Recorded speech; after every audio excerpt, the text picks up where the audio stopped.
Estimados alumnos y alumnas, estudiantes y estudiantas, como diría los que están adscritos a las cuestiones de género, cosa que ya la academia dijo que es incorrecta. Estudiantes, voy a tener el gusto de un ratito estar con ustedes para presentarles, valga la redundancia, la presentación acerca de la traducción y la literatura. En futuras ocasiones podremos hacerlo ya más en vivo y espero que también nos podamos juntar en vivo y a todo color. Empezamos por hablar de nuestra primera filmina, es decir, nuestro título. Dice la traducción y la literatura, una relación íntima. Y ustedes pueden ver ahí unos preciosos muñequitos, muñequito y muñequita, porque somos así, que están cantando a dúo. Esto es simplemente una manera como yo interpreto la relación entre el traductor y el autor, pero especialmente como interpreto la relación entre el autor y el traductor en la traducción literaria. En toda traducción, el traductor no es un simple copista, un simple imitador del traductor, ni un simple pasapalabras, sino en realidad interpreta al autor. Y la interpretación es algo, como la mayoría de ustedes saben, diferente de lo que la gente cree que es traducir. Traducir al calco, es decir, traducir idéntico, no, eso no existe. No existe. Todos interpretamos según nuestra propia naturaleza y nuestras experiencias pasadas, y la experiencia de nuestra familia, la experiencia de nuestra cultura, lo que leemos o lo que vemos en la realidad. El traductor, aunque tiene la práctica y se ha educado para no verse, no puede dejar de ser él, y de alguna manera es también un intérprete. Por eso quizá he puesto dos tipos de voces, una voz masculina, una voz femenina interpretada por una voz masculina.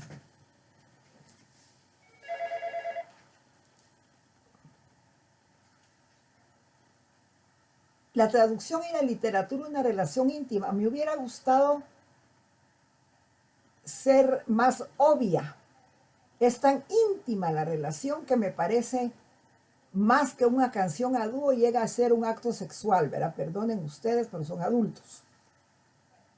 Porque hay entre los dos una relación tan personal, y en la literatura hay una relación tan personal, que el traductor no solamente va a traducir las palabras, los dichos, las expresiones, la sintaxis, el estilo del autor, incluso el argumento o el tema, sino los sentimientos que tenía el autor cuando estaba escribiendo aquello o reflejando aquello.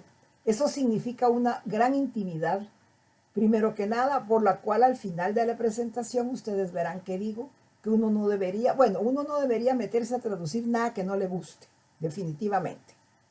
Pero uno no debería meterse a traducir un libro literario o una obra literaria que no le simpatice, y mucho menos que si uno conoce al autor, lo ha leído, aunque sea un señor que se murió hace muchos siglos, no le simpatiza.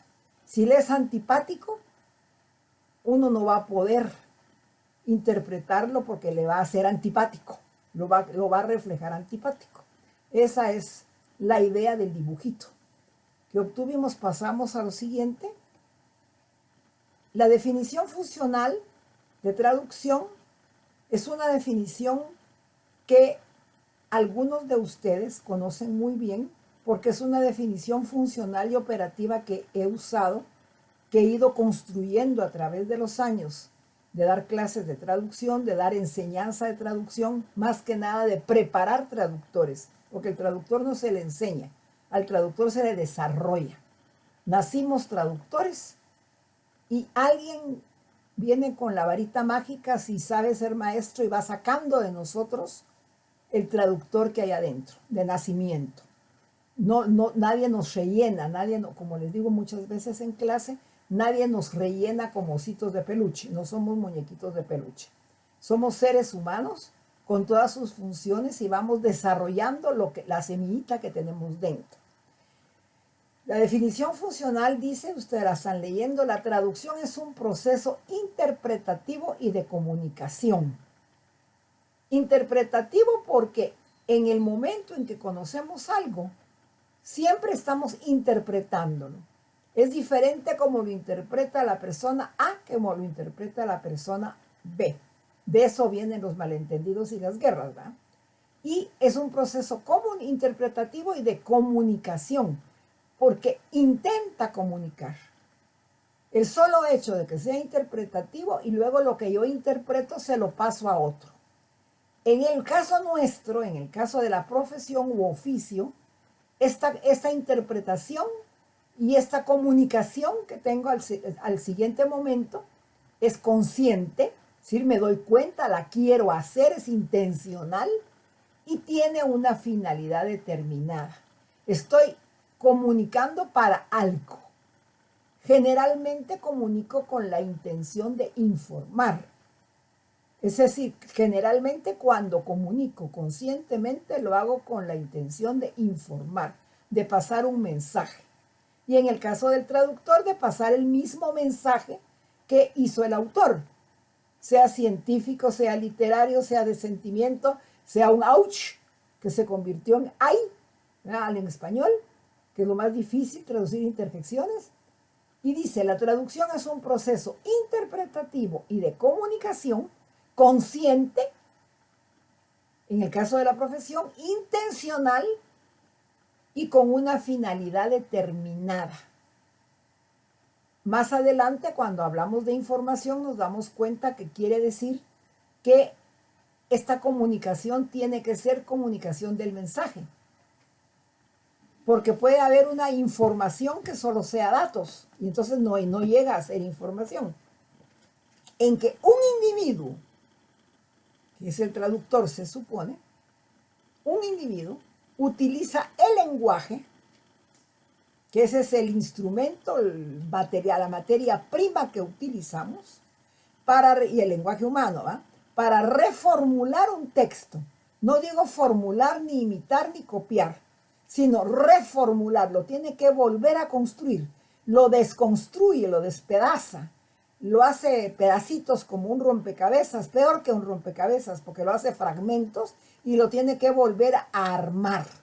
Pero al volverlo a armar, tiene que ser como lo interpretó. De alguna manera no es exacto. No es 100% exacto, jamás. Aprendido, se lo aprendió porque lo tragó, no es que se lo sepa de memoria simplemente, sino lo tragó e interpretado. A eso le llamamos leer, aprender a interpretar, le llamamos leído en un idioma o lecto, es decir, un código. Y puse lecto porque no es simplemente un idioma, porque si estoy traduciendo un texto hecho por un autor argentino, estoy traduciendo lo que él escribió y no es precisamente simplemente idioma español. Tengo que entender todo lo que construye ese idioma y ese lecto, que es su cultura, su manera de pensar, incluso su filiación política, si ustedes quieren.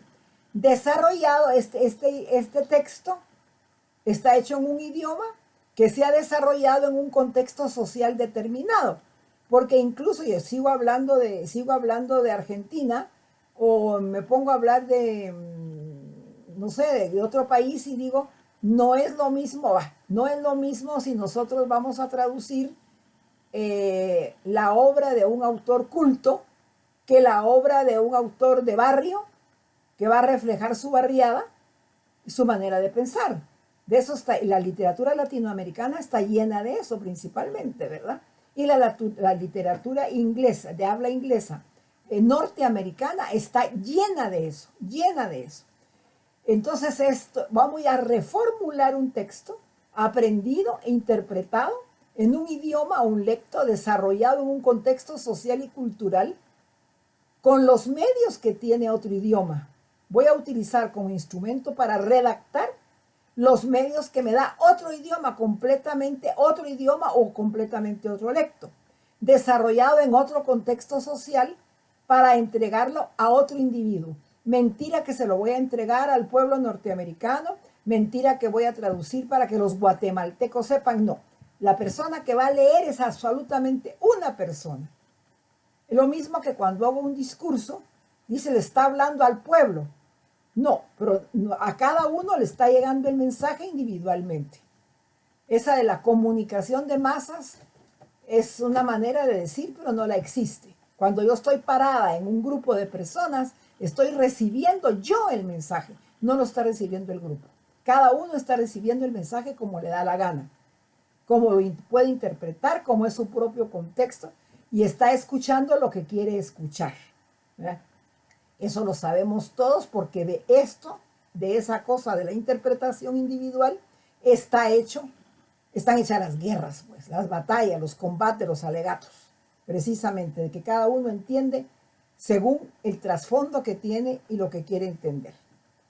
Pureza del entendimiento no existe. Sigamos por acá.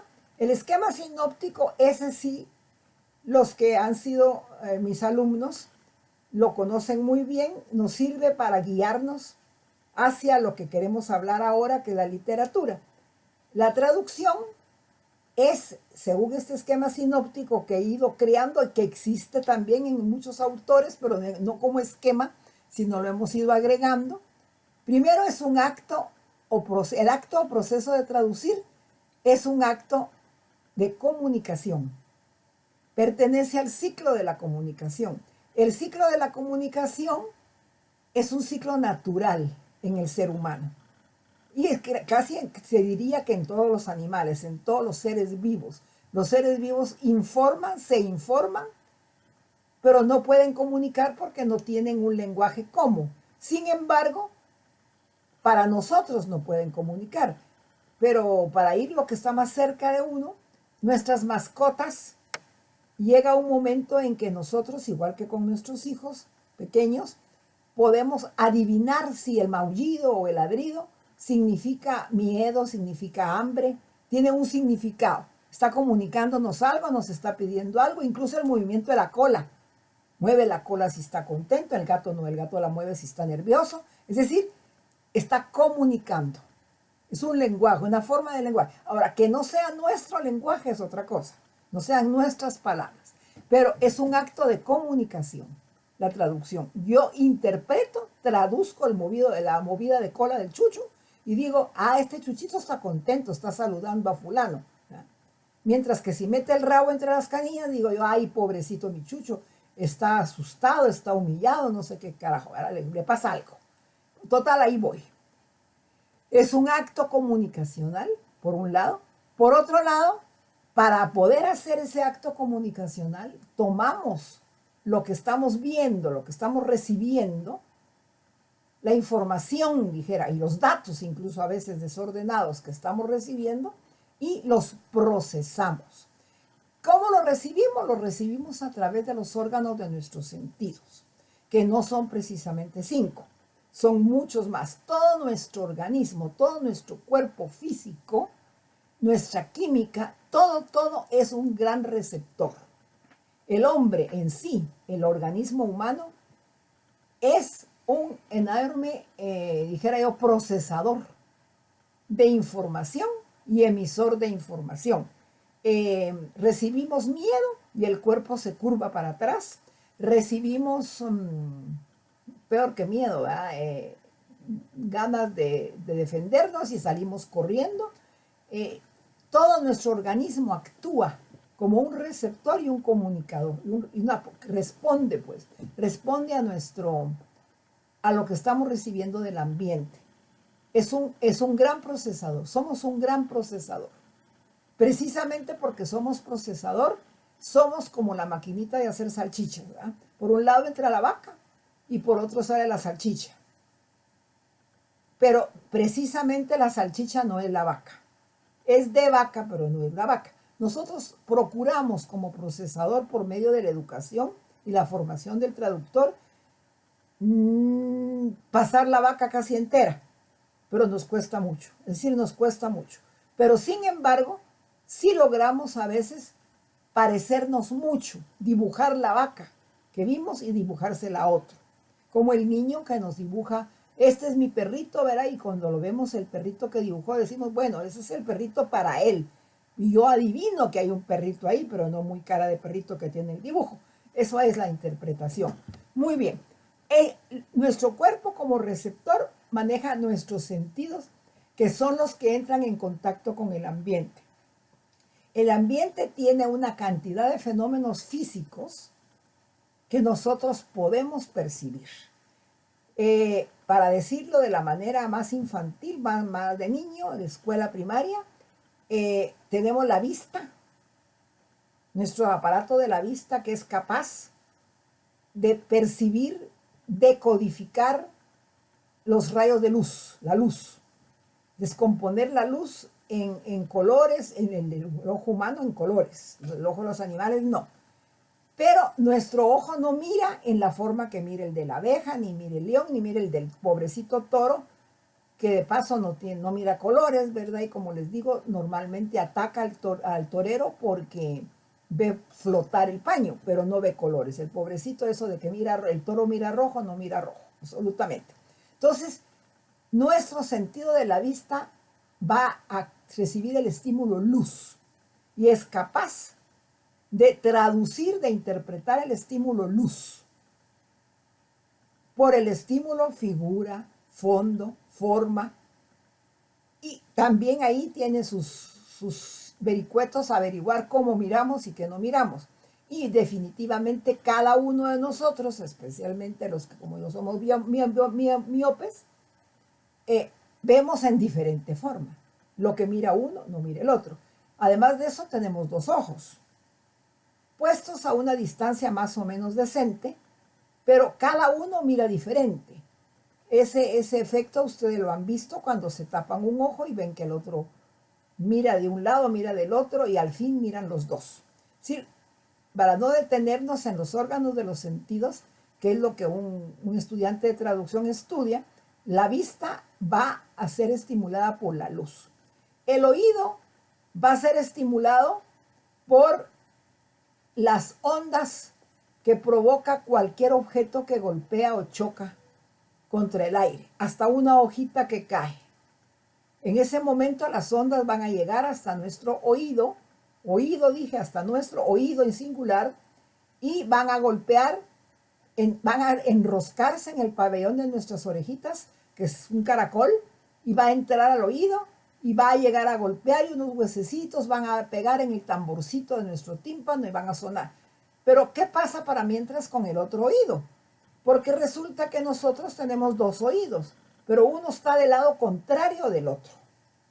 De manera que uno va a recibir sonidos que vienen de un lado y el otro sonidos que vienen del otro. Esos dos sonidos han provocado que nuestro cerebro, que es muy inteligente, que es la máquina central que va a interpretar,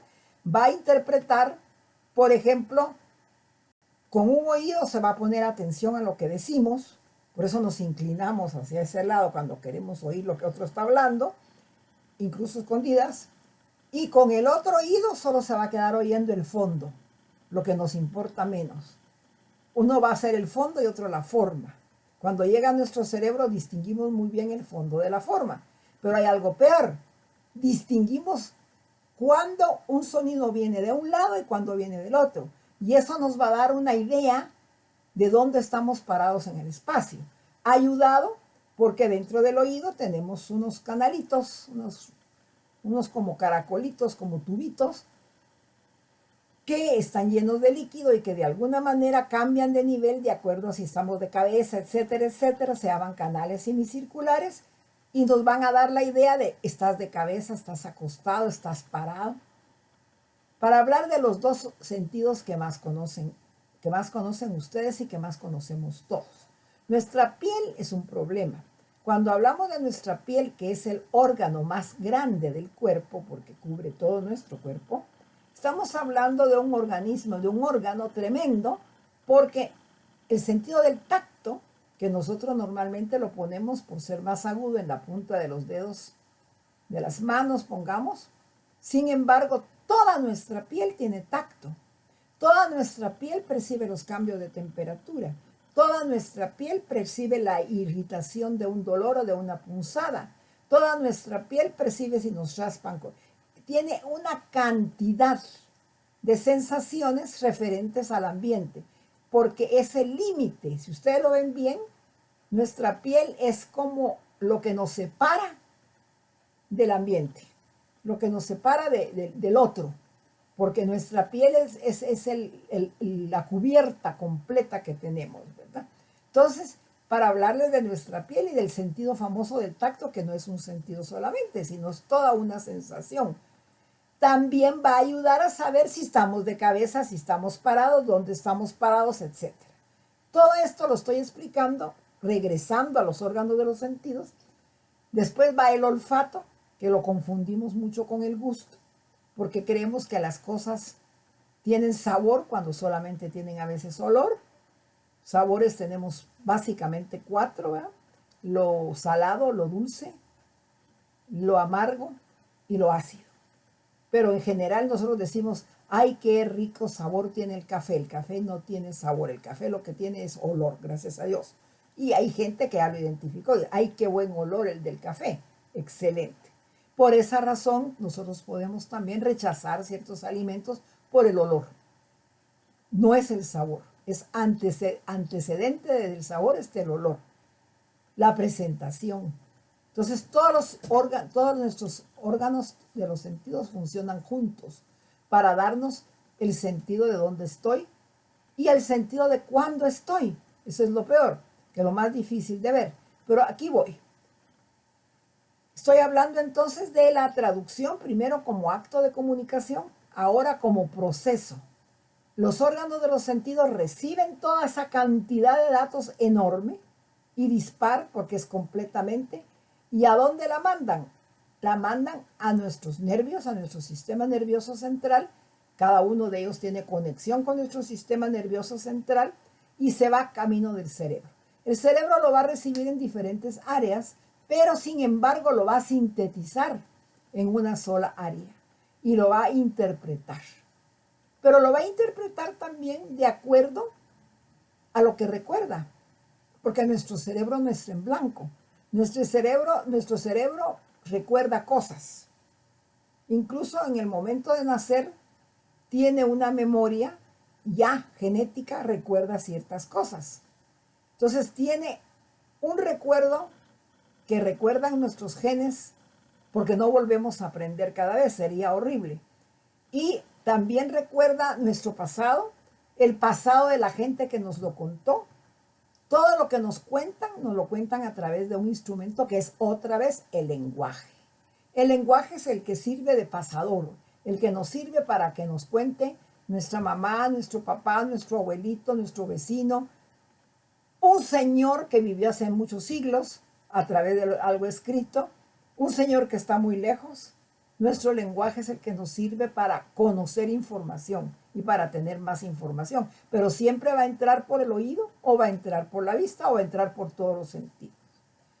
Entre paréntesis, a lo que llamamos o a lo que llamo yo lectura comprensiva, no comprensión de lectura, es precisamente a la lectura con todos los sentidos. En cuanto más sentidos utilicemos para leer, mejor será la lectura que hacemos. Es decir, no vamos solamente a usar la vista, vamos a usar el oído. Esa es la maravilla, pues, por ejemplo, lo que nos da la televisión, que oímos y vemos al mismo tiempo. A veces, desgraciadamente, no ponemos atención a lo que oímos por lo que vemos. Si pusiéramos atención a las dos cosas, sería maravilloso. Y más bueno sería todavía si, valga lo mal dicho, ¿verdad? Lo mejor sería si nosotros tuviéramos, como tienen en algunas películas de cine moderno, ¿eh? El sense round, etcétera, etcétera. Oliéramos, porque tenemos que utilizar todos los sentidos. Cuantos más sentidos intervengan en lo que estamos leyendo, cuanto más vamos a comprender, tener comprensión y ser capaces de visualizar lo que estamos leyendo. Que eso es lo más importante, porque vamos a visualizar la acción que estamos leyendo, no solamente cuando estamos leyendo acciones, cuando estamos leyendo hechos y descripciones. Y eso sucede mucho en la literatura. La descripción de un paisaje la tenemos que ver, no simplemente leer. La traducción del color, la traducción de la figura es una traducción visual. Tenemos que verla, visualizarla y casi dibujarla. Acostumbrarnos a dibujar en nuestra mente el paisaje que estamos leyendo. Bien, con eso paramos con lo de los sentidos, luego nuestro cerebro, que va a hacer el acto de, como proceso entonces, para resumir lo de los órganos de los sentidos y la función del cerebro, nuestro cerebro y nuestro conocer como proceso tiene dos componentes. Comprender lo que estamos leyendo, y leer se refiere a todo, toda la realidad, y expresar lo que leímos con nuestro otro medio que es el lenguaje. Desgraciadamente en este momento no estamos hablando de un idioma. Es difícil que yo comprendo una cosa, la veo, tener que escribirla en el mismo idioma. A ver, dígame qué vio. Y la persona se traba en el mismo idioma. Ahora, más cuando tenemos que comprender en un idioma y expresar en otro idioma, que no es precisamente paralelo, ni idéntico, ni de diccionario. Entonces, este proceso tiene componentes que son definitivamente mentales, es decir, psicológicos, pero son fundamentalmente semasiológicos, es decir, se refieren al significado que le damos a lo que escuchamos. No solo el significado de las palabras, el significado de todo lo que escuchamos, porque no es lo mismo la palabra incendio o la palabra fuego en el momento en que una persona pide que le acerquen por favor el fósforo para encender la fogata para asar la carne y dice fuego, solicitando que le den un fósforo, ¿verdad? Que fuego gritado en un cine en el momento en que todo el mundo sale corriendo huyendo porque cree que hay incendio. Es decir, el significado cambia de acuerdo a la situación, no es el significado de la palabra, es el significado con toda la circunstancia. Y ese significado lo tenemos que traducir, darle nombre, ponerle un nombre, poner una palabra en otro idioma que signifique lo mismo. No precisamente en el diccionario, sino en lo que procesamos completamente. Eso se llama onomasiológico. Semasios quiere decir significado, onoma quiere decir nombre. Es decir, el problema onomasiológico. El problema onomasiológico, para decir un ejemplo muy bueno, en el sentido de que nos trae al principio de la creación, se puede decir, onomasiológico, qué problemita el que le puso Dios a Adán, ¿verdad? Porque cuando se cansó de estar haciendo cositas, le puso los animales ahí y le dijo, ahora Adán, ahora tú les pones nombre. Y Adán tuvo que inventarse, porque no tenía de quién traducir, definitivamente, tuvo que inventarse cómo ponerle a cada animal. Tenía un problema onomático. Tenía que inventar nombres. Y les inventó nombre aparentemente, ¿verdad?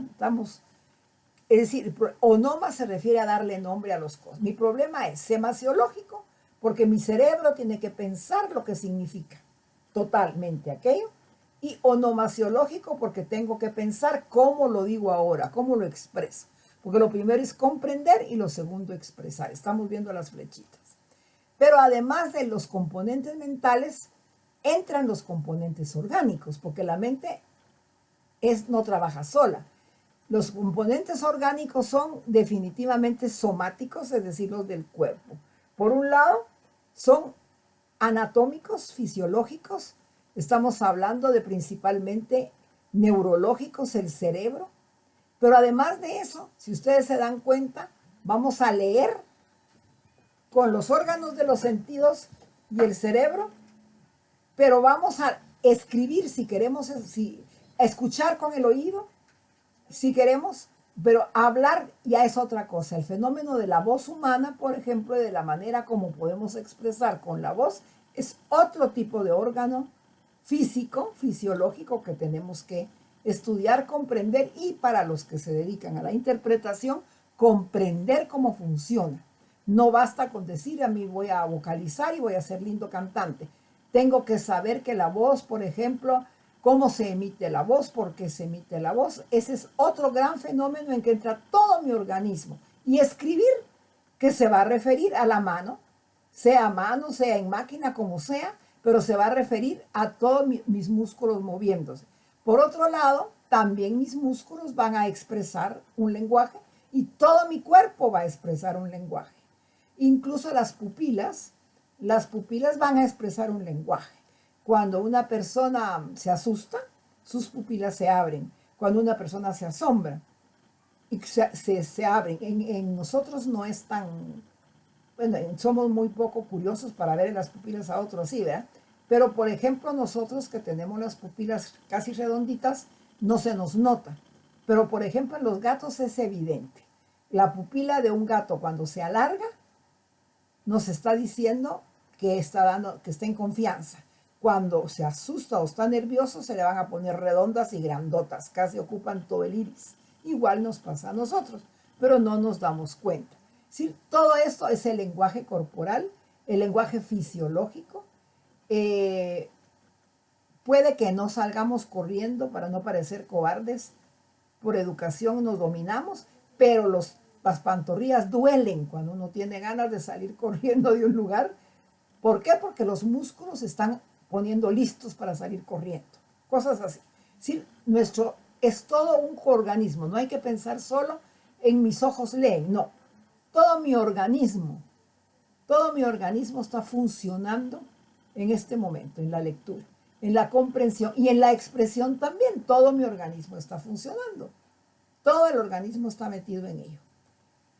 Y finalmente, el resultado de este fenómeno de desear comunicar, de comprender y expresar, que es el proceso, el resultado, ¿qué va a ser? El resultado es, en este caso de la traducción, algo que escribimos o algo que decimos. Por tanto, es lenguaje oral, lenguaje escrito, y por tanto nosotros le llamamos literatura.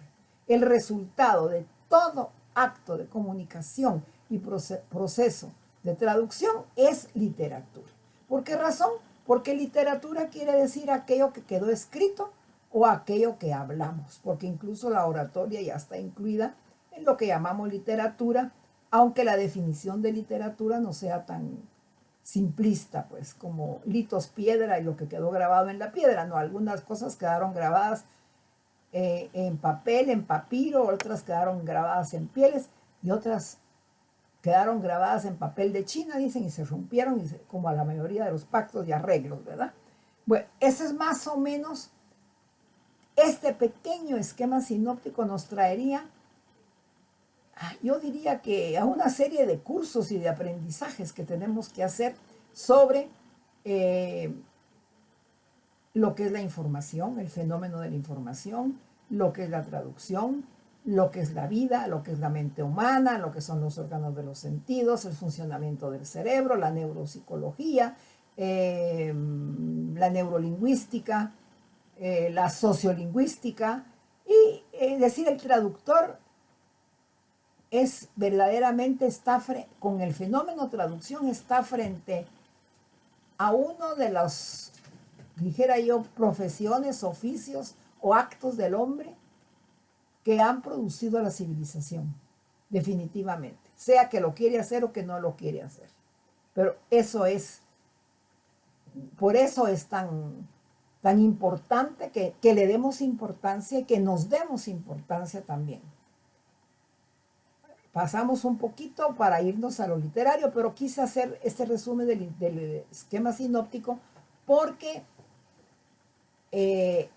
yo sé que entre ustedes hay personas que acaban de ver esto conmigo, hay otras que lo vieron hace años, otras que nunca lo discutimos, etcétera, etcétera. Segundo, dice interpretar y traducir. que a nosotros le llamamos esto, interpretar le llamamos a la traducción oral y traducir a la traducción escrita. Aquí no, aquí estamos hablando de dos fenómenos. Interpretar es lo primero que hacemos, interpretamos, después nos dedicamos a traducir por escrito, ¿eh? Que es un acto más consciente, pero es otra manera de decir las palabras. Interpretar y traducir dice acto, proceso y resultado. Las tres cosas que dijimos antes en la diapositiva anterior. El acto es natural porque sucede aunque no queramos que suceda. Aunque no queramos que suceda, el hombre es un traductor natural. No se le puede impedir que traduzca ni que interprete, como no se le puede impedir que hable. Salvo que realmente seamos un torturador, verá uno de esos legendarios tiranos que le cortan la lengua a la gente o le ponen mordaza. No, definitivamente el acto es natural. El acto es natural, es inconsciente, no nos damos cuenta cuando lo hacemos, es involuntario y no tenemos ninguna intención, ninguna mala intención. Simplemente nos pasa, nos sucede. Nos sucede como respirar. Al cerebro le ocurre interpretar como le ocurre respirar. En el caso B, que es la interpretación o la traducción de oficio, se convierte en un acto consciente, voluntario, intencional y hasta direccional, porque hasta sabemos para quién estamos escribiendo, o debemos saberlo, de comunicación. ¿Para quién estamos hablando? Entonces a una persona dice un discurso y al rato dice el mismo discurso en otro grupo y algo le cambia, o debiera cambiarle, porque no es el mismo discurso el que está dirigiendo a una persona, que a un grupo que a otro grupo. Entonces, cuando es natural, acto, proceso natural, inconsciente, involuntario, inintencional, y cuando es de oficio, consciente, voluntario, intencional y hasta direccional. Es un acto de comunicación. Pasamos a la otra. Es un proceso cognitivo, esa es la segunda fase, porque involucra no solamente el cerebro y los órganos de los sentidos, sino todo el organismo. Eso fue lo que explicamos en la primera filmina. Puede hacerse consciente por medio de la educación, de la metacognición, permitiendo mejorarlo y refinarlo para un oficio. Esta es la maravilla de la maravilla que espero que los educadores se detengan en ella. La metacognición es la capacidad de reflexión que tiene el hombre, maravillosa, de hacer consciente y de darse cuenta de que se da cuenta. Parece una redundancia, pero se da cuenta que se da cuenta. Se da cuenta que está leyendo. Se da cuenta que, y lo peor, se da cuenta que estoy pensando. Estoy pensando que estoy pensando. Permítanme un momento, estoy pensando en que estoy pensando. Nuestro organismo es capaz de decir en este momento yo soy y estoy aquí. Es capaz de verse a sí mismo, de ver que está ahí en ese momento y decir, no, perdónenme, pero es que se me había ido el pájaro, dice, se me había ido por otro lado. Es que mi cerebro andaba por otro lado, disculpen. ¿Quién se dio cuenta de que se había ido por otro lado? El propio cerebro. Entonces el cerebro se da cuenta cuando está pensando, cuando no está.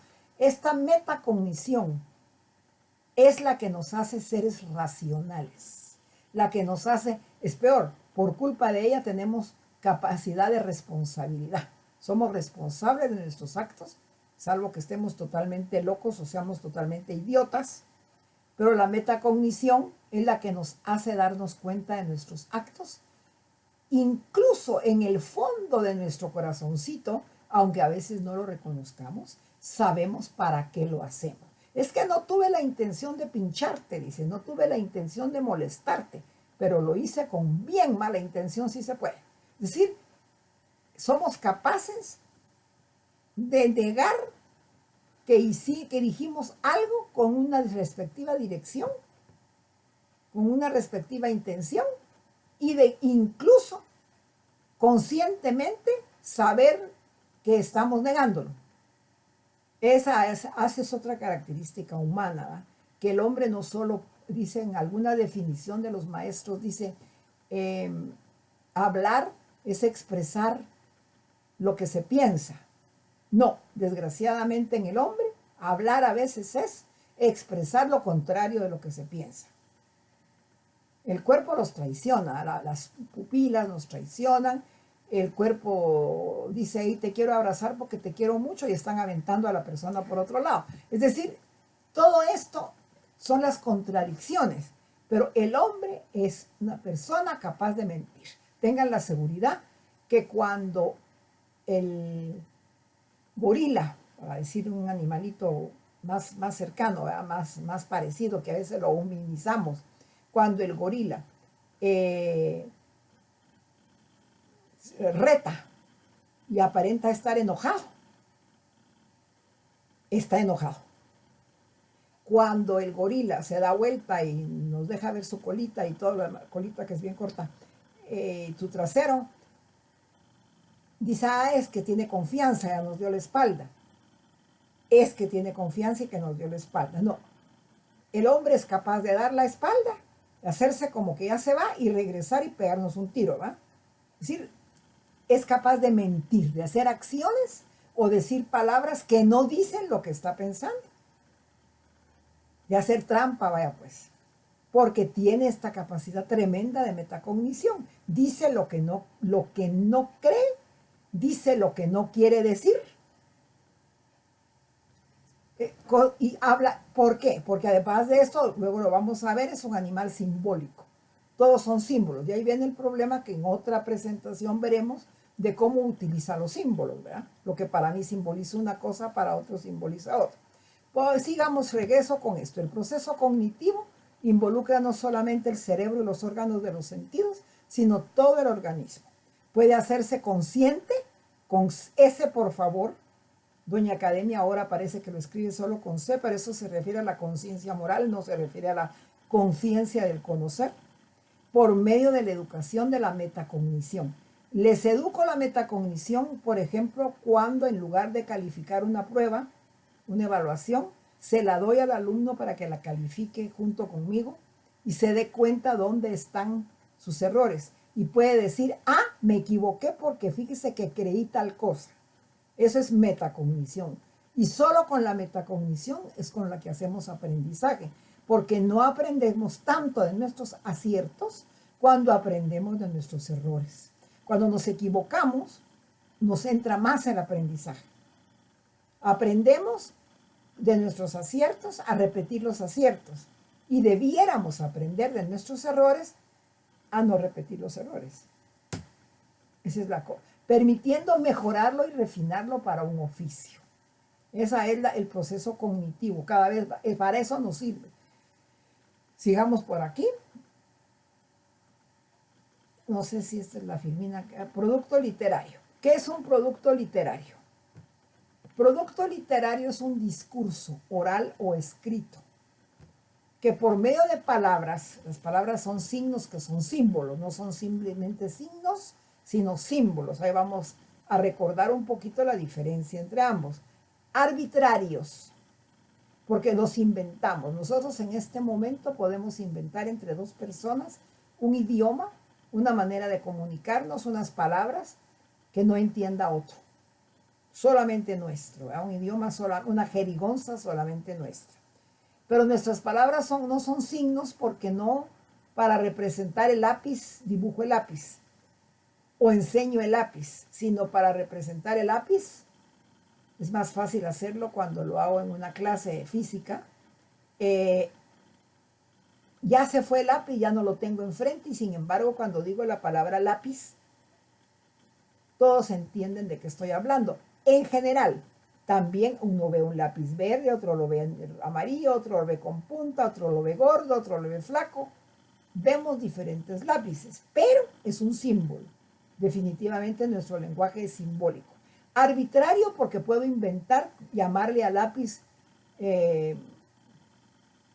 no sé cómo, currucucú, mi currucucú y ese lápiz, ¿verdad? Y cualquier cosa. Puedo inventar palabras y solo nos entendemos los que quedamos en que así era la cosa. Puestos en un orden, eso sí es importante en la mente humana, en un orden determinado, que transmite un mensaje que informa. discurso oral o escrito, que por medio de palabras, signos o símbolos arbitrarios puestos en un orden determinado, el orden sí es fijo, les cuento, por lo menos hasta donde puedo experimentar en las lenguas indoeuropeas. En otras no sé cómo se ve el orden, pero sí he llegado a entender el orden, el truco en que está armado en las lenguas indoeuropeas, incluyendo el griego y el latín, que son eminentemente lenguas que aparentemente son diferentes, ¿verdad? En un orden determinado transmite un mensaje que informa o que reacciona, sea que nos informa, el mensaje informa. El mensaje puede ser también, el mensaje informa, pero también podemos recibir solo datos dispersos, los cuales no nos dan información porque no forman algo dentro de nuestra mente. Pero en fin, vamos más despacio con la información. Un mensaje que informa o que reacciona es la respuesta a otra cosa, a la información produciendo un nuevo discurso. El producto literario siempre es un nuevo discurso, una nueva manera de ver. Esto va para hablar de una vez de la literatura. Esto se va a exagerar. En la traducción técnica, por ejemplo,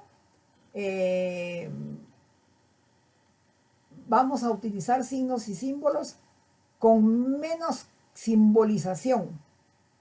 En la traducción científica vamos a evitar mucha simbolización, sino que vamos a procurar que diga lo que debe de decir con los conceptos científicos que son. Sin embargo, no vamos a poder evitarlo. Pero en el discurso literario va a ser un problema, porque definitivamente el discurso literario inventa una simbolización nueva para las cosas. A la información produciendo un nuevo discurso, eso es el final. El discurso siempre es nuevo, nunca es una imitación, nunca es una copia, no somos copistas, absolutamente. Un producto literario ni siquiera es la copia de lo que el maestro, excepto cuando los maestros hacían la barbaridad de ponerse a dictar, lo cual no es resumir lo que el alumno dice. El alumno está copiando una definición copiadita, pero no la está desglosando. Fíjense ustedes lo que me he tardado, no sé ni por cuál filmina voy, lo que me he tardado en estas filminas. Voy por la número 6. Imagínense ustedes, de 24. Imagínense ustedes si fuera dictado. Dictado no les queda nada. Todo lo que se saca de una cosa, porque mi mente va sacando cosas. La de ustedes al escuchar estará sacando otras. Y debiera de ir apuntando otras también, porque de eso ustedes van a sacar. Yo de esta presentación saco un texto completamente nuevo, si ustedes ven la grabación. Y ustedes de escuchar la grabación y ver el texto, tendrían que estar sacando cada uno un texto nuevo completamente, si lo comparan, porque están haciendo asociaciones. Vamos adelante. Toda traducción es y resulta en literatura. Toda dar como resultado literatura. El vehículo, la materia prima que procesa el organismo viviente, evidente, muerto no lo procesa, y en el que expresa el resultado es un lenguaje. La materia prima es un lenguaje que es signo y significado. Vamos llegando con la primera filmina, ya tuvimos prácticamente el contenido. Además de apuntar un poco sus comentarios a lo que yo voy comentando, comentario al comentario, sería bueno y útil que haciéndolo despacio y deteniéndose ustedes en la explicación de cada una, pudieran poner sus dudas, las preguntas. A ver, ¿por qué dijo esta señora esta tontería? ¿Qué quiso decir? ¿Qué es lo que no entendieron? No solo lo que no entendieron, ¿qué es lo que se les ocurre comentar de ello? Yo no creo en esta babosada. Cualquier cosa. Pero ustedes tienen su propio comentario mental, porque su mente no solo está recibiendo, no son ositos de peluche. Definitivamente no estoy rellenando ositos. Vamos pues. Toda traducción es y resulta en literatura el vehículo, la materia prima que procesa el organismo viviente y en el que expresa el resultado es un lenguaje. Vamos pues. Lenguaje humano, gran problema, ¿verdad? Lenguaje, sí, pero ¿qué lenguaje? Lenguaje humano. El lenguaje humano corporal que conocemos, por ejemplo, signo, símbolo, también el del cuerpo, pero el del cuerpo es igual al de los animales, ¿verdad? Tiene un signo. Signo, símbolo, significado, tiene un valor simbólico, implica evolución, desarrollo, dinámica biopsicosocial, e implica la genética de la especie del individuo, implica la historia y la geografía de la humanidad y del individuo, implica cultura, las culturas humanas y del individuo. Todo esto, el lenguaje humano tiene un valor simbólico, biopsicosocial, genético de la especie del individuo, historia y geografía de la humanidad que está metida ahí, cultura y culturas humanas y del individuo, pero del autor del original y del autor de la traducción. Son dos entidades. Y de sus circunstancias inmediatas. ¿Dónde están escribiendo? ¿Dónde están haciendo? ¿Dónde está traduciendo? Etcétera, etcétera. Toda la literatura entonces es siempre traducción de alguna manera. Está traduciendo a un autor. Esto de sus circunstancias inmediatas me trae a la mente algo que siempre me ha llamado la atención, me ha agradado y me ha dado envidia. Es la situación del escritor norteamericano Washington Irving. Washington Irving, precioso escritor, sin embargo me fascinan sus cuentos de la Alhambra. Son una cantidad de historias, leyendas de la vida árabe en la Alhambra, pero narradas por un escritor norteamericano en inglés, luego se tradujeron al español.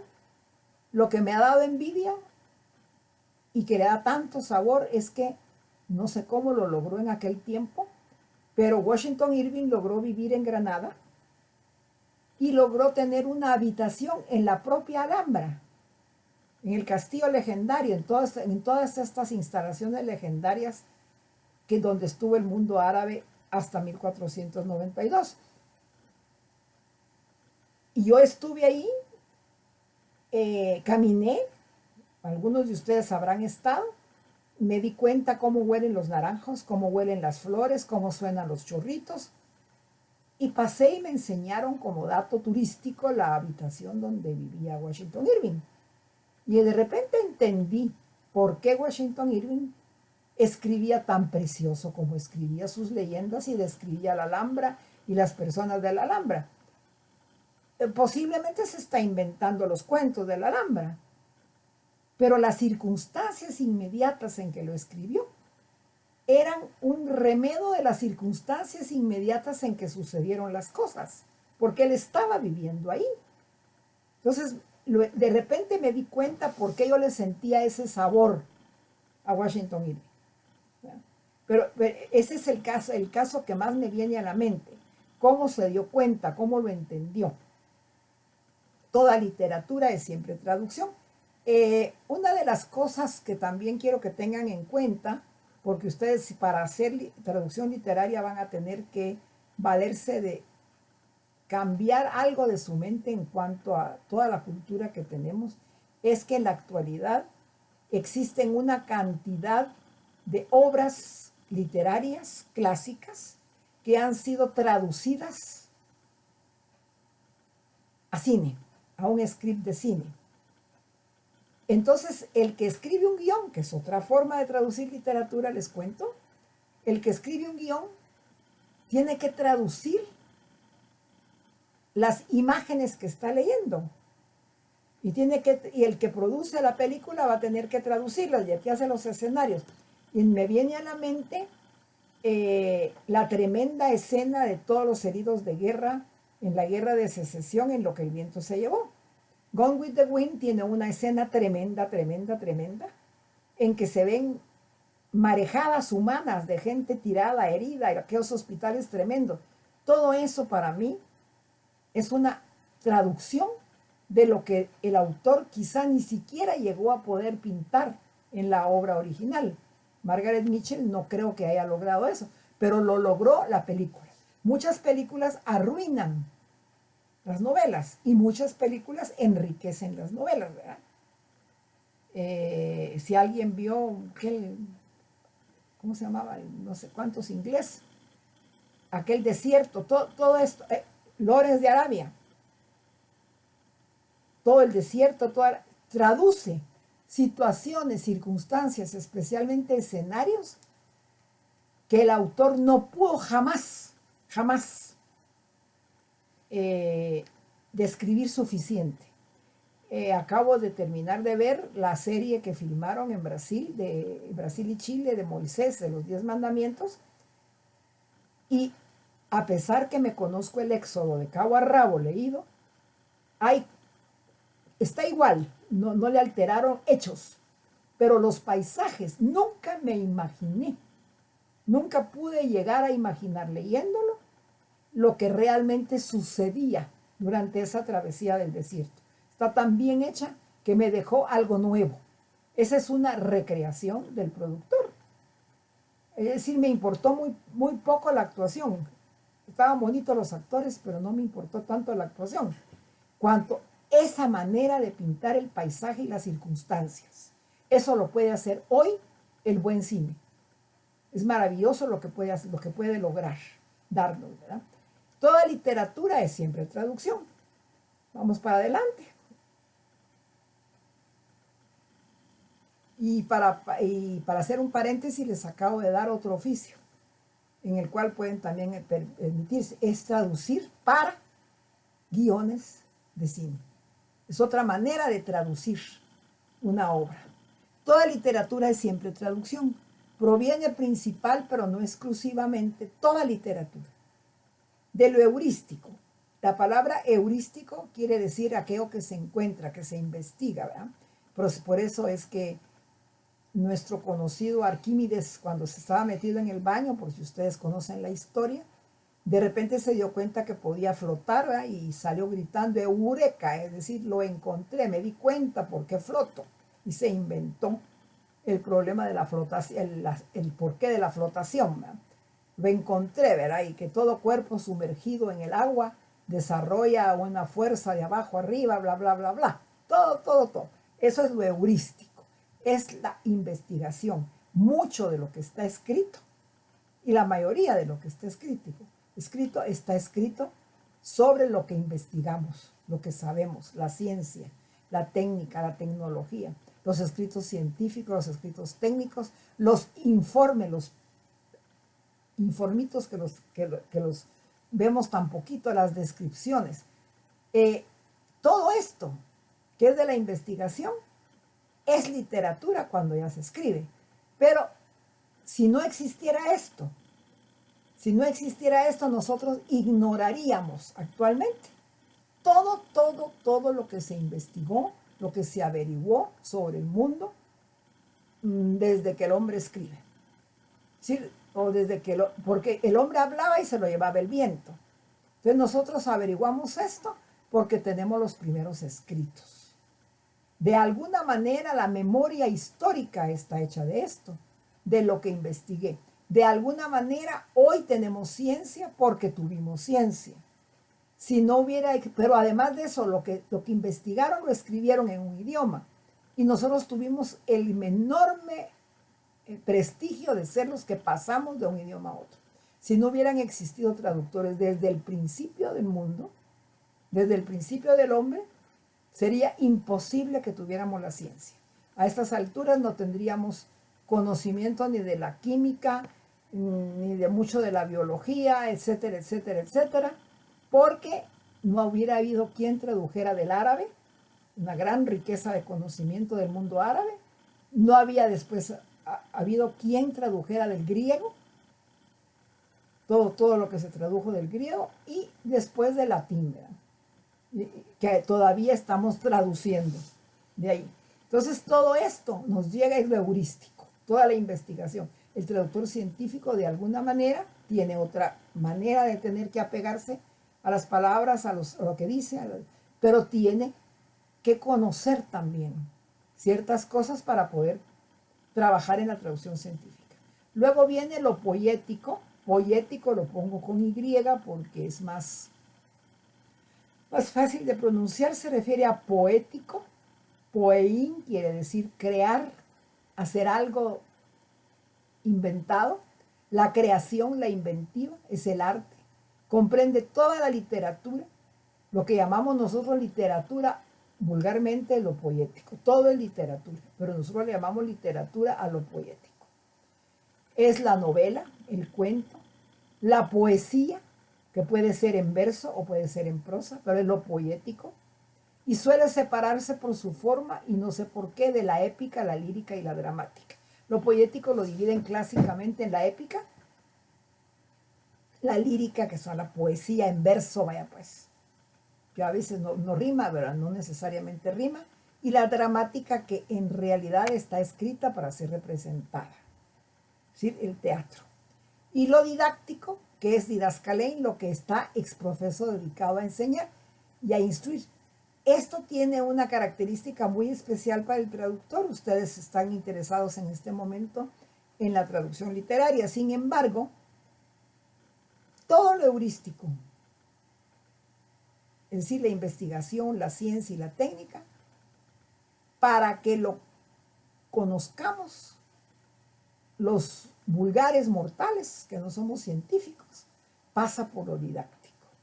Es decir, el que hace traducción didáctica está traduciendo textos dedicados a enseñar y a instruir. Por tanto, tiene que tener un conocimiento de lo que es la didáctica en la manera de armar el texto. ¿Cómo y es que este traductor no le importa si lo armó mal el autor? No es cierto, porque tienen ambos que trabajar para que el texto sirva en el otro idioma y no solo sirva en un idioma. Esa es una rama muy poco explotada. En Guatemala, desgraciadamente, han existido preciosidades de editoriales guatemaltecas que han hecho trabajo didáctico, incluso con lo poético, excelentes, para la enseñanza, para aprender cosas sobre tal cosa. Y nosotros, desgraciadamente, no lo hemos aprovechado del todo. Pero en Guatemala ha habido una fuente enorme de lo didáctico. Maravilloso. Ha habido una gran riqueza en lo poético. No hemos desarrollado mucho, ni lo conocemos, la investigación, y por eso no existen escritos. Por allá descubrimos de repente a un pobre señor que se inventó algo, ¿verdad? Y nadie se dio cuenta. Pero nos ha servido el pasar la ciencia, la técnica y tecnología de otros. Tenemos muy poca comunicación con este campo, nosotros. Pero en la rama de lo poético, que es tan linda, a lo didáctico es una rama muy vecinita. Es decir, de alguna manera, la biografía es didáctica. De alguna manera nos está enseñando sobre una persona de la literatura. De alguna manera los resúmenes de obras literarias son didácticos. Están hechos didácticamente para el que no lee. Me niego rotundamente a que no pongamos en algún momento al alumno o al estudiante junto al libro, porque a fuerza de resúmenes le hemos entregado qué dice la cosa, pero no la lee por sí mismo.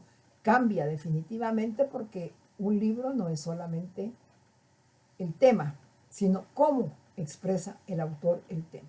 Entonces, estas son de dónde viene la literatura, principalmente. También puede venir de la parte no escrita. También puede venir de la parte no escrita, ¿verdad? Lo poético puede venir incluso de la tradición. La mayoría de la épica tiene un fundamento no escrito en todo lo legendario. Pero como no estamos haciendo ahorita historia de la literatura, aunque vamos a tener que hacerla brevemente despuesito, vamos pasando. Traductor, escritor, ensayista, artista, maestro. Mire todo lo que tiene que ser. Tanto en el producto oral como en el escrito, lo científico, lo técnico, lo poético y lo didáctico se funden en literatura. Tecné, en la lengua griega, significa técnica, pero también quiere decir arte. Todo traductor es un escritor. Tiene que ser un escritor. Pero cuando se mete a la literatura, tiene que ser un artista. Y cuando se mete a lo didáctico, un maestro. Y va fundiendo todas las cosas. Porque es un mediador entre la información que encierra un mensaje recibido y la información encerrada en un mensaje que se entrega. Él está en medio. Tiene que ser un cartero muy fiel, que entrega lo más fielmente las cosas. No porque este sea un escrito científico hay que ser más fiel que en el escrito poético, porque tampoco puedo traicionar al escritor. De paso les informo que una de las dificultades más grandes que tenemos en Latinoamérica es que tenemos una región riquísima en literatura, lo más rico que puede existir en el mundo, y casi no podemos traducirla como debe ser, porque entre 22 o 23 países tenemos unas 500 regiones diferentes de habla. Ni nosotros mismos nos entendemos. Si buscamos un diccionario, de hecho acabo de tener la experiencia de estar buscando panhispánico de la lengua y de las dificultades y dudas, no existe un diccionario capaz de alcanzar todas las maneras de hablar que existen en nuestra Latinoamérica. Y decimos que estamos hablando español. Decimos, ¿verdad? Pero ya se perdió. Eso ni en España lo hay, pero lo que pasa es que Latinoamérica es demasiado extensa y tiene una riqueza enorme de literatura, de todas las épocas, enorme. Pero ahora sí, cada día se regionaliza más. Es una de las grandes dificultades es traducir las obras de los autores hispánicos, pongamos al inglés. Definitivamente, como es también un problema traducir las obras de ciertos autores, especialmente americanos, al español. Por esa razón cultural puramente. Pasamos pues. Recreador del mensaje. A la mitad de este proceso único que hace al hombre ser el hombre, ese organismo humano, esa persona viene de las palabras latinas personare, que el personare era una especie de bocina que está encerrada detrás de la boca de la máscara del actor para que pudiera, como era un micrófono, ¿verdad? Como que no existían micrófonos, para que su voz se pudiera escuchar en todo el teatro al aire libre. El personador, el resonador era una trompeta metida atrás de la boca de la gran máscara. Y por eso se llamaba la caracterización que hacía personaje, porque tenía una persona metida detrás de la boca de la máscara, que la cual apuntaba a su boca y le servía de, no sé, ¿cómo le llamamos a bocina? Una bocina para hablar, así como esas bocinas que usan en las calles para ir haciendo altavoz. Esa es la palabra exacta. Me la acaban de soplar por aquí. ¿Quién me está grabando? Qué maravilla, estás aprendiendo también. Bueno, receptor, recibo, procesador, proceso, emisor, emito. En esos tres pasos, inevitablemente altera con su sola presencia el mensaje. Solo porque estoy aquí, ya fregué el mensaje. Ya el mensaje no es el mismo mensaje. Entonces, ¿qué estoy haciendo? ¿Traicionando al autor? No. Estoy poniendo todo de mi parte para llegar al 96, 98% de fidelidad. Más no se puede pedir. ¿Sí? Imposible. Para no meterle algo mío. Por eso tienen ustedes que ver el decálogo del traductor, ¿verdad? Hacer lo posible por hacerse invisible. Pero somos un poquito gorditos para hacernos invisibles. Cuesta. Y si no somos escritores para no hacernos visibles y no le ponemos nada de nuestra parte, no podemos traducir. Traducción literaria. Sí, tenemos que ser un lindísimo escritor que además esté dispuesto a pasarse detrás de la cortina todo el tiempo. ¿No? En anónimo. Pues sigamos.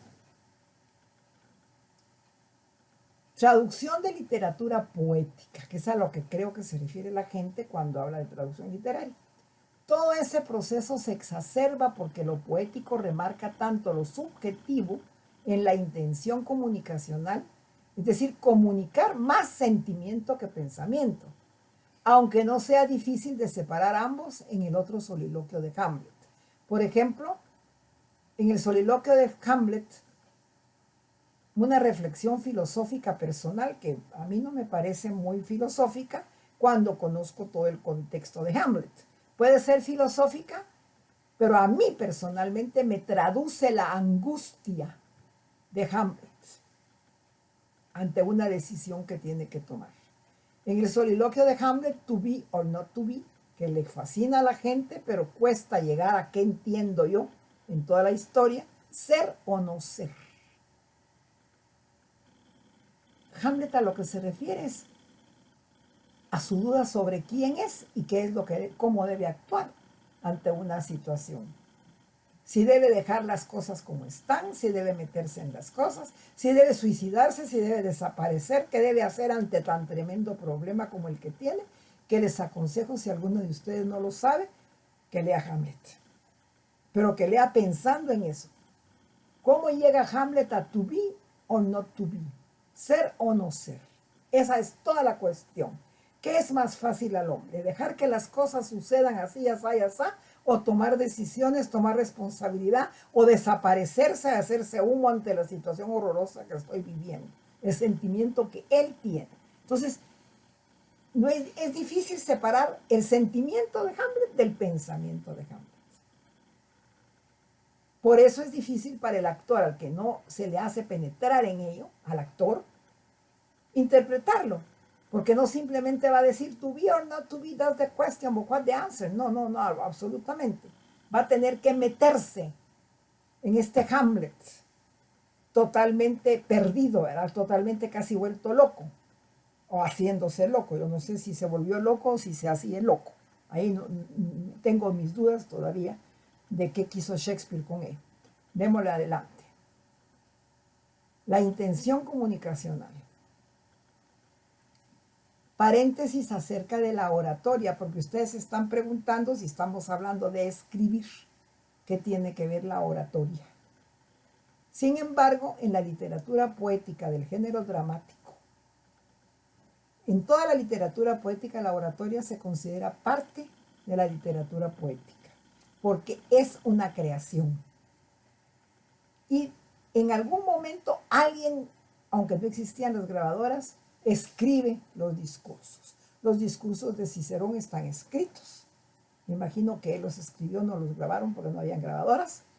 En literatura poética del género dramático, es decir, el teatro, esto de la oratoria se acentúa de tal manera que la obra literaria original, fíjense ustedes qué barbaridad, se pierde sin necesidad de traducirse a otro idioma.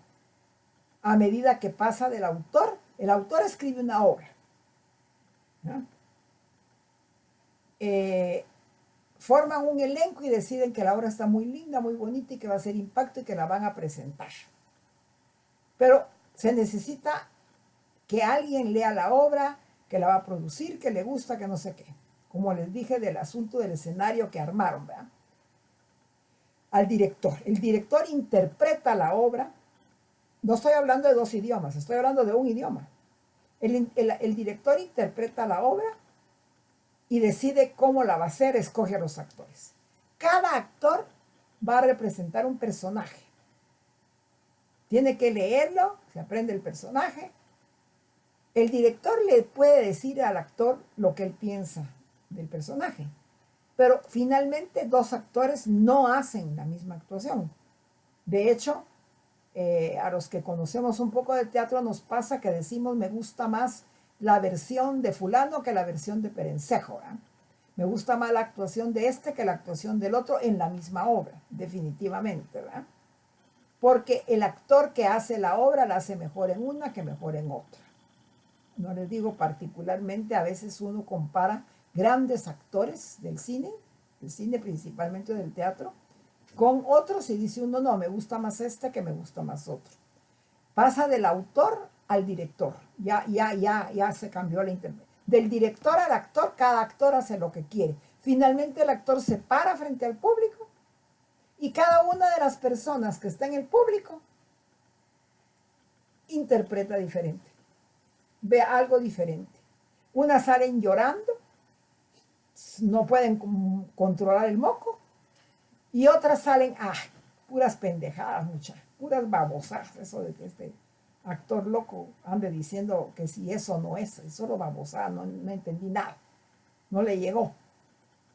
Sin embargo, algunos podemos ver 1000 veces el mismo soliloquio. Y dependiendo del actor, algunos todavía moqueamos. Es decir, llega un momento en que le toca a uno. Eso quiere decir que pasó algo. A saber si eso fue lo que quiso Shakespeare, pues. Ignoro, el autor no se sabe. Pero del autor al director, del director al actor y al público, se produce un cambio continuo. El mismo cambio se produce en la literatura. Solo que ahora hablamos de traducción. Del autor pasa al traductor. E incluso pasa a un editor que a veces le mete la pata y le mete cosas o le pone una carátula como quiere, que nos atrae, que no nos atrae, etcétera, etcétera. Luego pasa al traductor. El traductor pues le deja un poquito, un 5% de él, ¿verdad? La cosa. Pero cada persona que toma el libro y lo lee, aunque lo lea bien, tendría que sacar su propia obra, su propio libro y sus propios sentimientos. Por eso no es bueno, intercambiarlo con otro es muy bueno, pero no quiere decir eso que yo le puedo dar a un alumno un resumen de tal obra, de lo que trata. De ahí vienen los gustos, ¿verdad? Cada una de las personas que lee una obra literaria le da un sentido según el contexto que tiene de su propio pasado, de su propia vida, de lo propio suyo, de lo propio que es. Y entonces está recreando otra vez. Eso pasa con la literatura poética, definitivamente. Ayer en la noche escuché a una persona en la televisión leer completo un verso que simplemente es para demostrar la manera como podemos redundar en una cosa para hacer énfasis, etcétera, que se llama anáfora en la literatura, que dice: Señor, tú antes, tú después, tú en el vacío, tú en la noche que piensa, tú. Me encanta como muestra de la anáfora, pero nunca lo había escuchado de boca de una persona que lo dijera con tanta, la palabra que voy a usar es rara, piedad, con tanta verdaderamente discurso hecho para hablar con Dios. Esta señora que estaba leyendo sentada el verso, el mismo verso, me dejó prendida, ¿verdad? Oyéndola, porque estaba hablando con Dios. Cada tú que se echaba, lo estaba echando para arriba sin ver para arriba.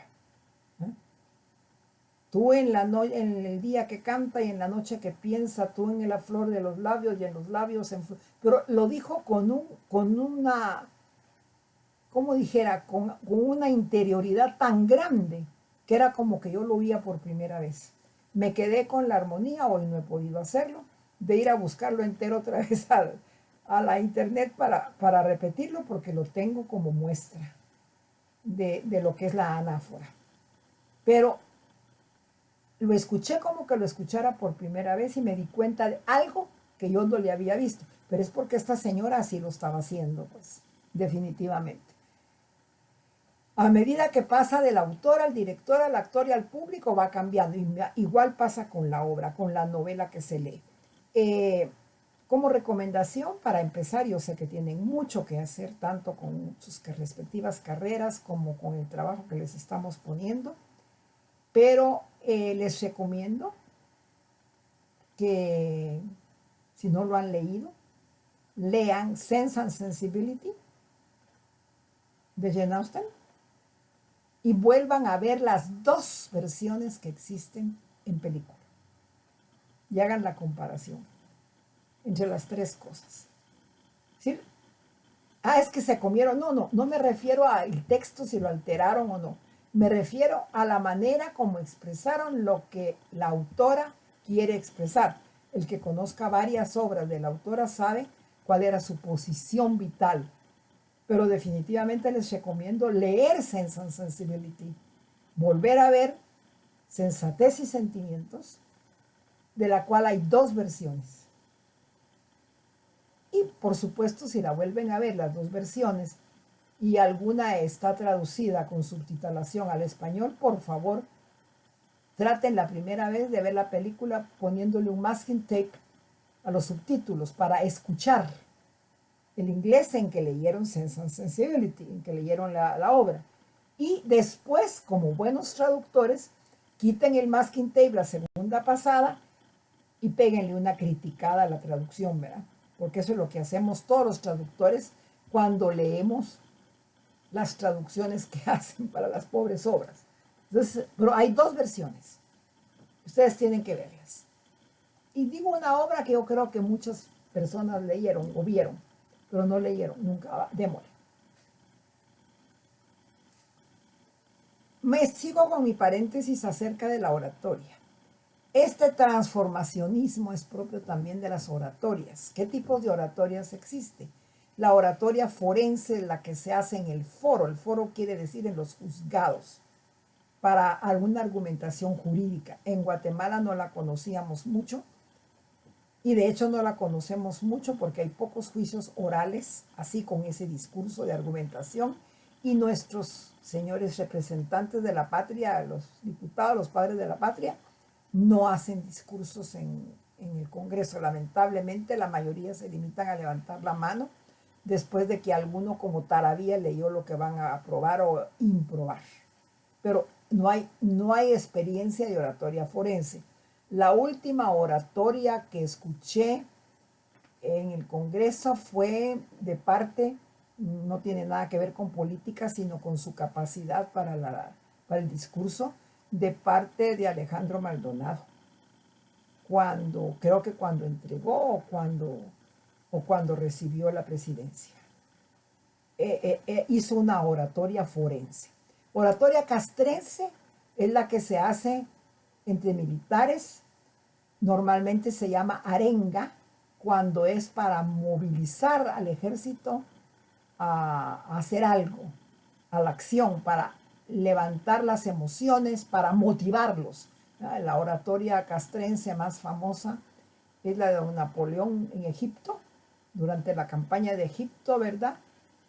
Que los soldados deben haber sido muy cultos, los soldados de Napoleón, porque les emocionaba lo que les dijo para que supieran la importancia que tenían.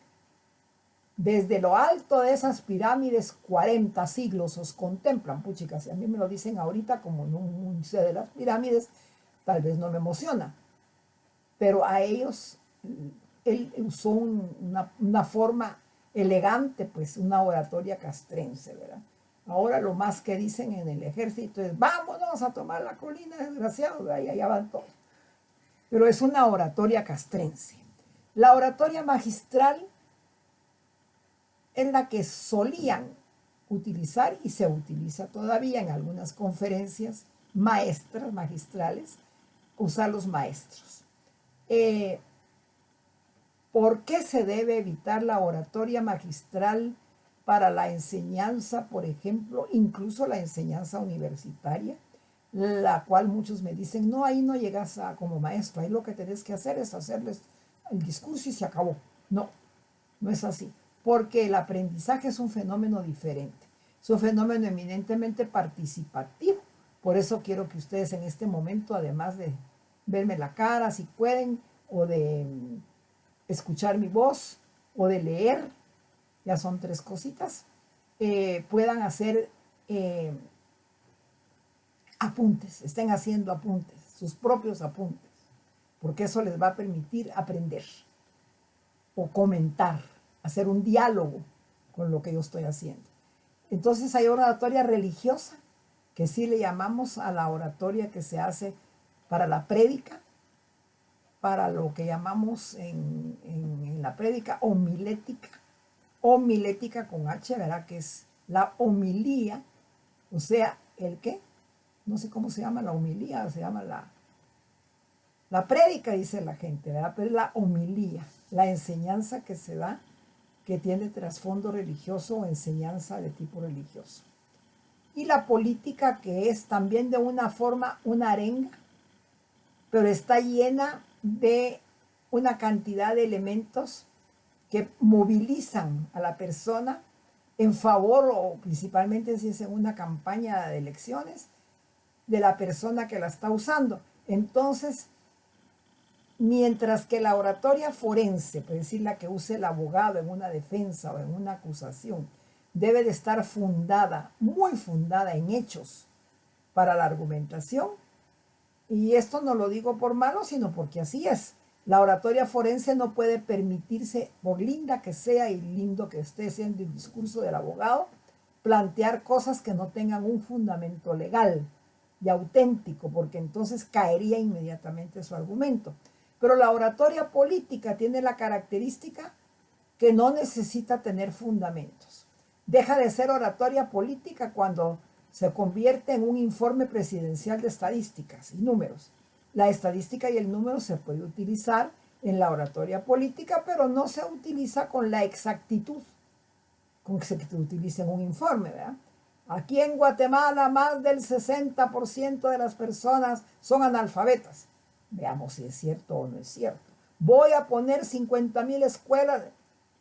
La oratoria política arrastra, lleva, empuja sin necesidad de tener un fundamento muy sólido. Tampoco quiere decir que el buen político no tenga un fundamento más o menos de qué está hablando, ¿verdad? No puede hablar tonterías del todo, porque de hecho no todo el público al que se está dirigiendo es tan ignorante.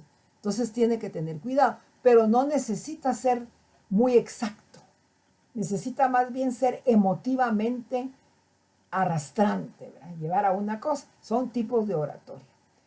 Estas son oratorias, la oratoria forense, castrense, magistral, religiosa o política, no solamente debe convencer, sino debe persuadir. Ahí vamos a ver la diferencia. No solamente impacta el pensamiento, sino que lleva a la acción. Por ejemplo, la oratoria forense debe convencer al juez si es el defensor de tal cosa y si es el fiscal de tal cosa. Pero convencerlo quiere decir el juez sabe que la persona como que tiene cara de inocente, pero eso no lo lleva a la acción, pero no lo persuade para que firme el documento de inocente. Entonces, convencer es cambiar el pensamiento, pero persuadir es mover hacia la acción. No todo lo que convence, persuade. ¿Ya? No todo lo que convence, persuade. Entonces, la oratoria forense, la oratoria castrense, no solo los debe de convencer, ¿verdad?, de que 40 siglos de pirámide los contemplan, que soy un héroe, sino que los debe persuadir de salir corriendo y dejarse matar, ¿verdad? La oratoria magistral no solo debe convencer, sino debe persuadir de que aquello que estoy diciendo es válido. La oratoria religiosa también, la oratoria política, más que todo, ¿verdad? Debe persuadir de ir a dejar el voto, si no, no sirve de nada por linda que sea. Traduzco a Napoleón en Egipto. Dice: soldados, desde lo alto de esas pirámides 40 siglos os contemplan. Evidentemente, Napoleón no está dándoles una clase de historia. Le importa un rábano la historia. Posiblemente aquello de los 40 siglos es un poco dudoso, yo quisiera ponerme a contarlos. No es una clase de historia, pero aquellos se impactan, ¿verdad? Puchica, qué importante soy. Las pirámides son altotas y me están viendo si soy collón o no soy collón, ¿verdad? Ese es el sentido interno que tiene.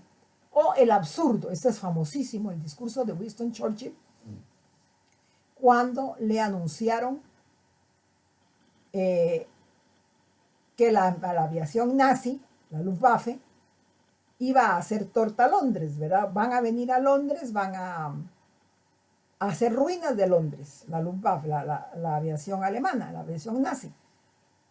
Entre paréntesis, antes de decirles la barbaridad que dijo Churchill, que quedó en la historia, les cuento que en ese momento Churchill, como primer ministro, no era el jefe del ejército, le pidió a la realeza inglesa que salieran de Londres, porque eran los reyes.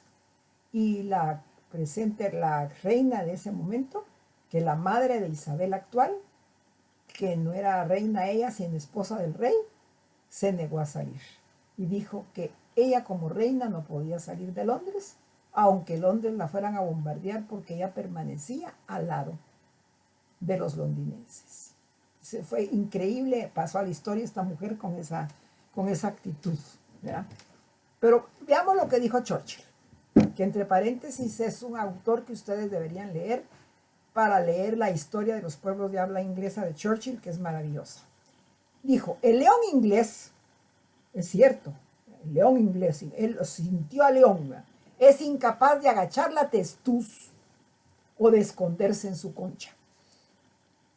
Lo que dijo no es una idiotez, digo yo, pero piensen ustedes lo que dijo. Los impactó. El león inglés es incapaz de agachar la testuz. El león no tiene testuz. El león tiene melena. El que tiene testuz es la vaca o el buey. O de esconderse en su concha. Tampoco tiene concha. Pero pasó a la historia porque todo el mundo escuchó lo que él dijo. Pero ninguno, como dijera, se puso a analizar el absurdo de las palabras. Lo que les dijo, el león inglés no es cobarde, no se va a agachar y no se va a esconder. Pero así con esas palabras lo dijo el león inglés, búsquenlo por allá en inglés y van a ver qué barbaridad. Dijo algo así como incapaz de agachar la testuz, como hace el toro, ¿verdad? Cuando al fin la capa lo agacha y le van a meter la estocada, o de esconderse en su concha. Si uno lo lee palabra por palabra, es una idiotez. Pero es una arenga para el pueblo inglés. Es una arenga para el pueblo inglés y para el ejército inglés, de Winston Churchill, primer ministro de Inglaterra durante la Segunda Guerra Mundial. Sigamos. Condiciones o competencias que tienen que tener. Primera condición. El procesamiento en la traducción de la literatura poética es altamente subjetivo. Es un gran problema, porque dicen que el traductor tendría que ser objetivo con lo que dice ahí. No, no se puede, porque detrás de cada palabra hay demasiada carga emocional. Es altamente subjetivo. Deja mucho paso al fluir de los sentimientos y el traductor debe no solamente ponerse en los zapatos del autor, sino impersonarse en él. No solamente pensar como él, sino sentir con él, a la par de él, ¿verdad? Y tiene que tener mucho cuidado porque de lo contrario va a adjudicarle sus propios sentimientos. Sigamos pues. Metonimia, de esto vamos a tener que hablar muy despacio, de lo que es la metonimia, lo que son las figuras del lenguaje y todo en otra ocasión, en inglés y en español. Segunda condición, el instrumento retórica. El rétor, la manera de redactar, se teje de tal manera en la materia prima palabra que el lenguaje, que nunca deja de ser metonímico y simbolizar lo simbólico, agudiza la metonimia. Nosotros hablamos siempre en metonimias, todos, hasta en el lenguaje científico. Hablamos en metonimias, ¿verdad? Una de las metonimias que más usamos es en la ciencia médica, ¿verdad? Hablamos de la guerra contra el cáncer, de fulanita, lamentablemente, nuestra amiga fulanita perdió la batalla contra el cáncer, ¿verdad? Que es una metonimia, pero la consideramos muy normal. Nunca deja de ser metonímico, pero en el lenguaje poético es metonimia de la metonimia. Y cada autor tiene su propia manera de ver las cosas. Distorsiona de tal manera la denotación y la connotación, es decir, lo que la palabra quiere decir en sí y lo que la palabra quiere decir en esta cultura, que si el traductor debe elevar al cuadrado su competencia de lectura comprensiva, no de comprensión de lectura, que no es lo mismo, el traductor de literatura debe elevar a la cuarta potencia. 2 por 2 son 4. ¿Por qué? Porque el autor está diciendo que quiere decir lo que quiere decir lo que quiere decir. Y entonces él tiene que entrar en ese cuadro. Y para eso se necesita también entrar en un panorama cultural tremendo y en un panorama histórico en la época y en el momento.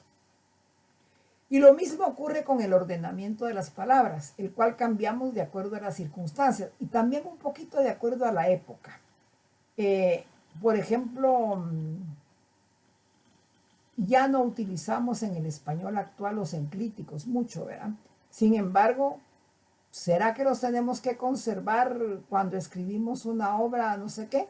¿Y cómo hacemos para traducir una obra del siglo XVI, verdad? Eh,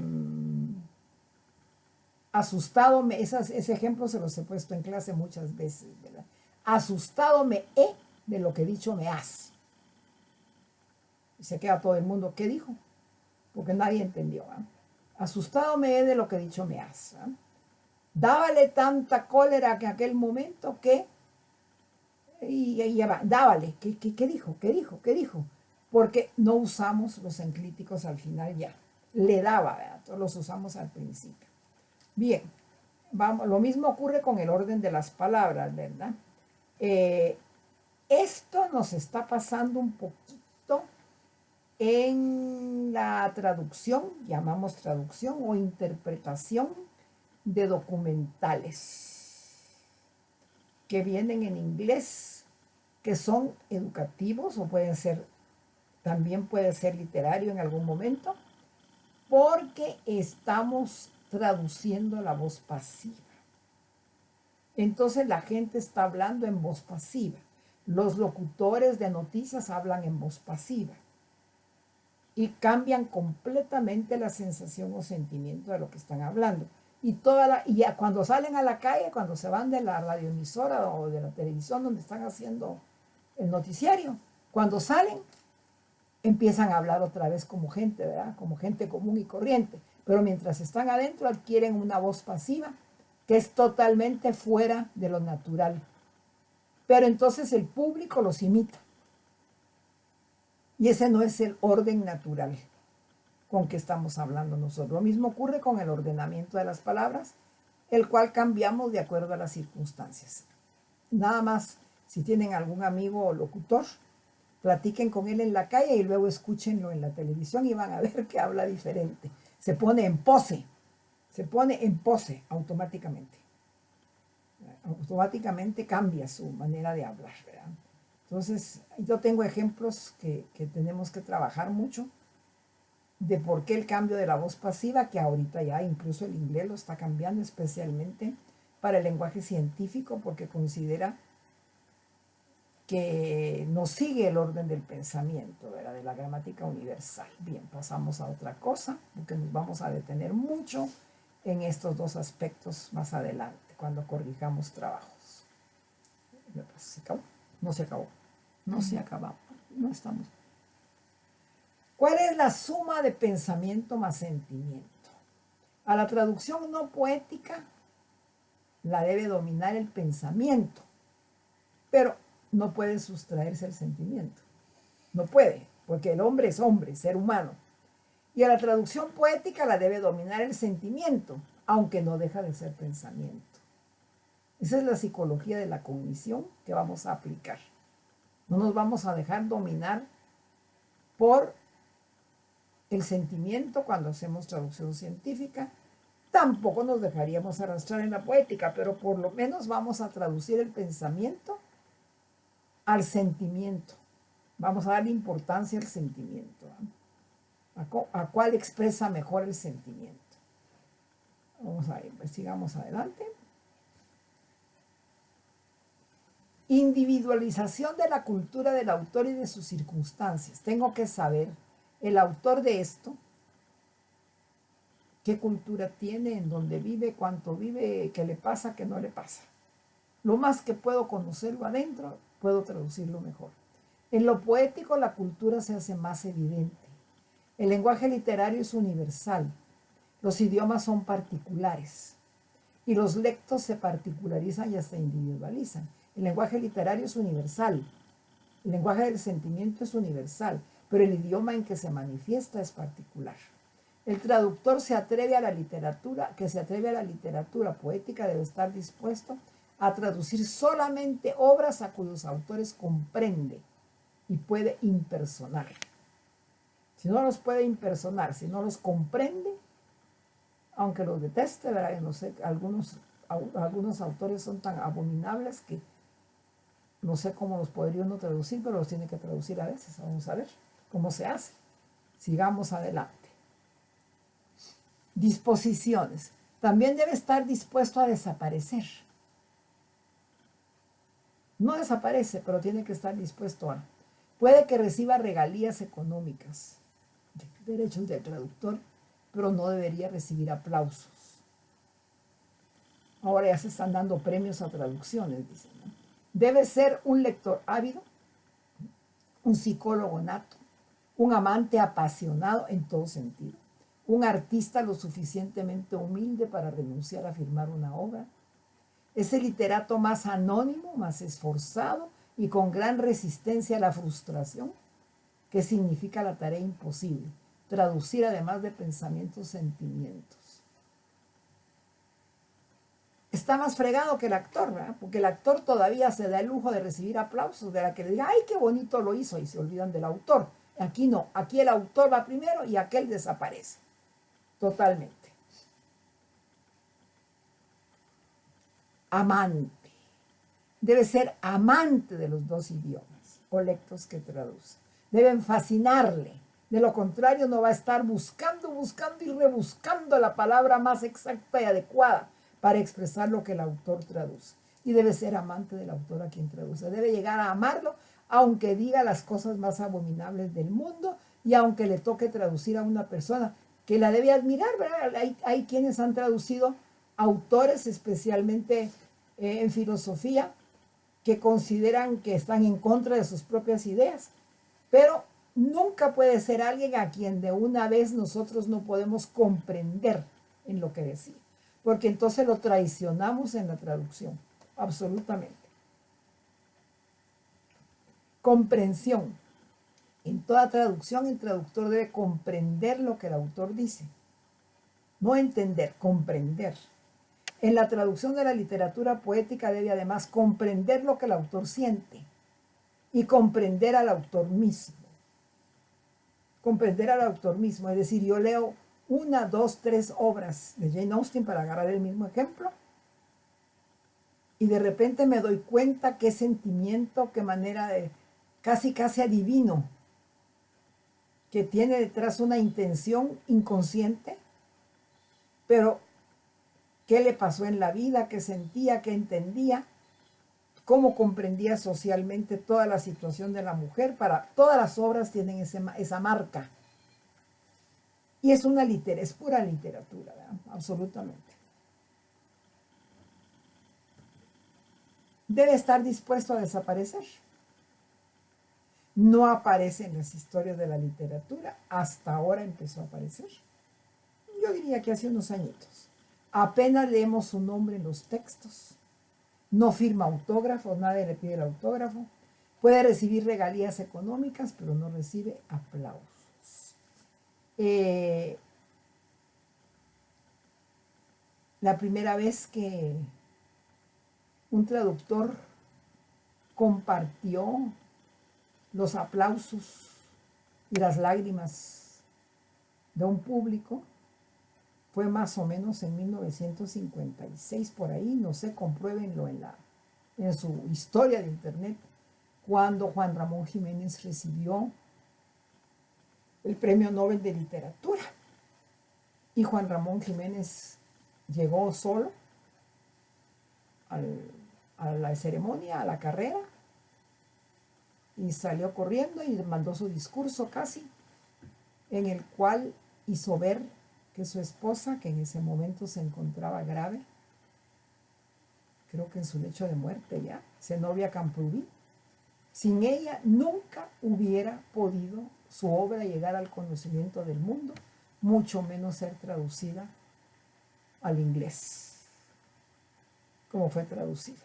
Zenobia Camprubí, además de eso, hizo ver lo que había hecho ella con la obra de Rabindranath Tagore y pasó a la historia como una gran traductora gracias a que su marido la mencionó. Si no, ahí hubiera pasado dormidita doña Zenobia y se muere ese año sin pena ni gloria.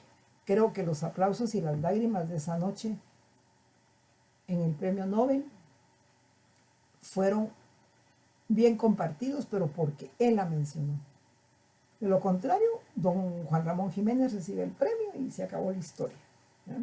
Hoy a todos conocemos a doña Zenobia Camprubí, símbolo de lo que es la traductora moderna. No es como San Jerónimo, pobrecito, que recibió los aplausos por la Vulgata Latina, pero porque fue la traducción de la Biblia. Si no, no la tuviéramos tampoco, porque pasó a latín. Creo que ahí terminamos, no sé, todavía falta alguna cosa. Sí faltan los créditos que están ahí puestos. Ustedes pueden verlos si alguno quiere recomendar algo de esto para algún otro grupo, especialmente de maestros de literatura. Vale para todos y podemos adaptarlo también. Muchísimas gracias. Espero que podamos vernos. Me encanta verlas físicamente. Esto tiene arreglo por ahí. Y sigan disfrutando y leyendo mucho, mucho, mucho hasta que los ojos no les aguanten.